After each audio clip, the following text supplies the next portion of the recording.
അപ്പോൾ good morning. ഇതൊരു hospital വ്ളോഗായാലോ.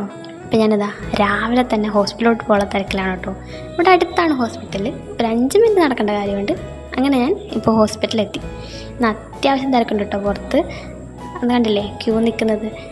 ഞാനിവിടെ ഇൻറ്റേൺഷിപ്പിന് വന്നതാണ്. ഒരു 15 ദിവസത്തോളം ഞാനിവിടെ വന്നിട്ട്.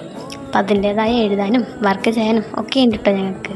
അങ്ങനെ എഴുതിക്കൊണ്ടൊക്കെ ഇരിക്കുമ്പോൾ അതാ പുറത്ത് നല്ലൊരു മഴ. ഇന്നാണ് ഇവിടുത്തെ സ്കൂളിലൊക്കെ ലീവാണ്.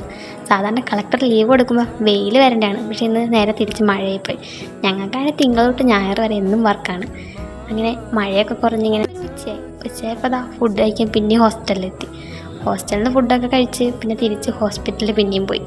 ഹോസ്പിറ്റലിലൊക്കെ എത്തിക്കഴിഞ്ഞപ്പോൾ അതാ അടുത്ത വേറൊന്നും ചെയ്യാൻ വന്നു, ഫീക്കൽ സാമ്പിളിൻ്റെ. അപ്പോൾ അതൊക്കെ ചെയ്ത് മൈക്രോസ്കോപ്പിലൂടെ നോക്കുമ്പോൾ അതാ ഒരു കുഞ്ഞൻ സാധനം എഴുതിക്കൊണ്ട് നിൽക്കുന്നു. അങ്ങനെ സമയം പോയി 4 മണി ആയപ്പോൾ എന്താ വീണ്ടും തിരിച്ച് ഹോസ്റ്റലിലെത്തി.